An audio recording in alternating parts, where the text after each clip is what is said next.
ఉత్తరప్రదేశ్ లో రైలు ప్రమాదం జరిగింది. గోండా దగ్గర చండీగఢ్ దిబ్రూగఢ్ ఎక్స్ప్రెస్ పట్టాలు తప్పింది.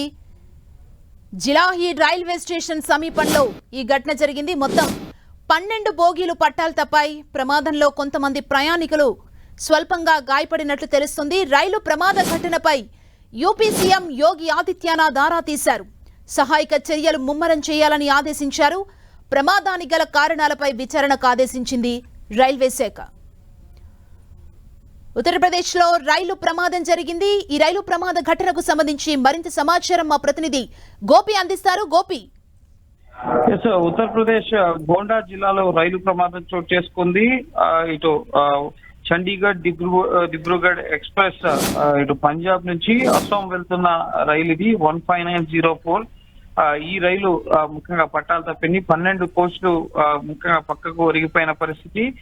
జిలాని రైల్వే స్టేషన్ కి సమీపంలో ఈ మధ్యాహ్నం ఈ ప్రమాదం చోటు చేసుకుంది. ప్రస్తుతం సహాయక కార్యక్రమాలు కొనసాగుతున్నాయి. ఇప్పటి వరకు ఒకరు మృతి చెందారు, పలువురికి గాయాలైనట్లుగా తెలుస్తుంది. ఇటు వైద్య సిబ్బంది, ఇటు అంబులెన్స్ లు సహా ఇటు పోలీసులు అలాగే సహాయక సిబ్బంది మొత్తం కూడా ప్రస్తుతం ఘటనా స్థలికి చేరుకుంటున్నారు. సహాయక చర్యల్ని ముమ్మరం చేయాలని చెప్పి ఉత్తరప్రదేశ్ సీఎం యోగి ఆదిత్యనాథ్ సైతం ఆదేశించడం జరిగింది. అలాగే ప్రమాదానికి గల కారణాలపైన రైల్వే శాఖ కూడా విచారణకు ఆదేశించడం జరిగింది. అలాగే ఒక టోల్ ఫ్రీ నెంబర్ సైతం ఇటు ఏర్పాటు చేయడం జరిగింది.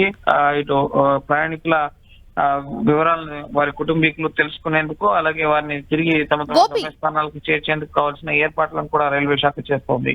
గోపి, సహాయక చర్యలు ఎలా కొనసాగుతున్నాయి అంటే ఎంతమంది గాయపడ్డట్లు తెలిసింది? ఏం చెబుతున్నారు అధికారులు?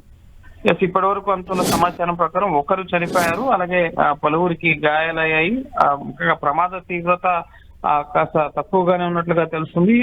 ముఖ్యంగా ఎందువల్ల పట్టాలు తప్పింది అన్న సమాచారం కూడా ఇంకా ఎంక్వైరీలో తెలియరావాల్సి ఉంది. అలాగే బోగీలన్నీ కూడా ఒక పక్కకి ఒరిగిపోయి ముఖ్యంగా అక్కడ పట్టాలు తొలగించబడ్డాయా లేక ఏ విధంగా ప్రమాదం జరిగింది అనేది రైల్వే ఎంక్వైరీలో తెలిసే అవకాశం ఉంటుంది. ప్రస్తుతం అయితే సహాయక కార్యక్రమాలపైన ప్రధానంగా దృష్టి సారించడం జరిగింది.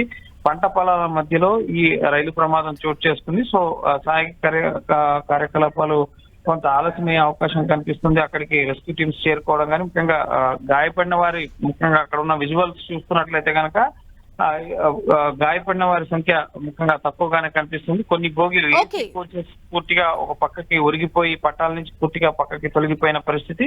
సో ప్రస్తుతం సహాయక కార్యక్రమాలు అయితే ముమ్మరంగా సాగుతున్నాయి. రైల్వే శాఖ కూడా విచారణకు ఆదేశించడం జరిగింది. Thank you Gopi.